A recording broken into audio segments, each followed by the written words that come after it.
Hello viewers of Wasteland TV. Today on Sounding Board we're going to talk about Neil Gaiman and P. Craig Russell's Norse Mythology Volume One. I went into reading this book not really liking it because I'm not a big Neil Gaiman fan, but I do like P. Russell Craig's artwork. And this book really surprised me. It was better than what I thought it was going to be. It's basically the history of Norse mythology. And since I don't know much about Norse mythology, this was kind of fun to read actually, after I started it. And so you end up learning a lot about the myths, the creation of the Parthenon of the Norse, and how different they are, and how different they are than the Marvel comic incarnations, or on some characters like, let's say, Loki, so very similar. As with Thor is a completely different rendition than what you read in the Marvel version, or you see in the movies actually.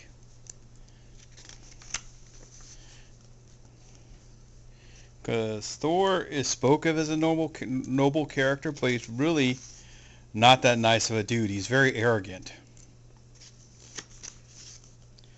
It's kind of like Kevin Sorbo's Hercules versus the Hercules of myth. The Hercules of myth is a very angry character, as where Sorbo's is very friendly and likable.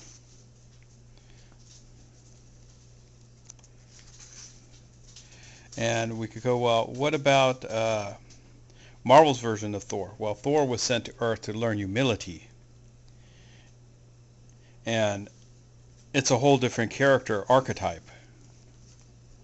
As where Loki tends to save the gods from their shortcomings, for being a trickster and a person that, how would you put it, is very mischievous. He tends to be the one that has more clarity sometimes than Odin in the myths.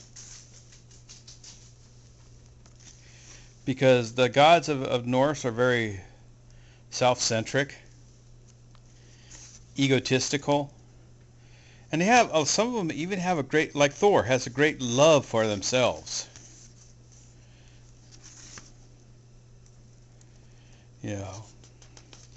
And they're just so much different than this rendition is so different than the what we see in the Marvel versions and the Marvel movies and even in the cartoons about the Norse.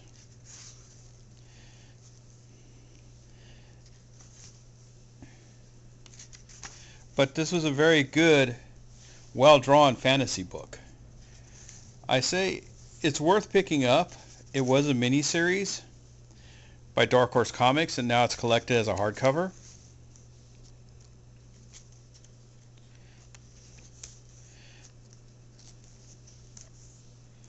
There's just so many pages to show off here, but I want to go to the back before we sign off. Is that the covers? No. There's the covers.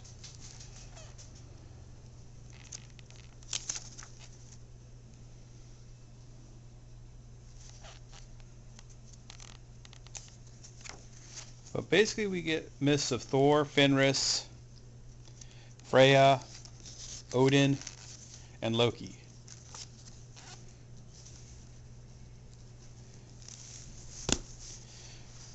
And like I said, I went into the book expecting not to like it because I'm not big on Neil Gaiman's writing and his rendition of characters a lot of times, but I ended up, by the time it was done, really enjoyed it. And I would say this book's really worth checking out. So until next time, this is the Sounding Board, signing off.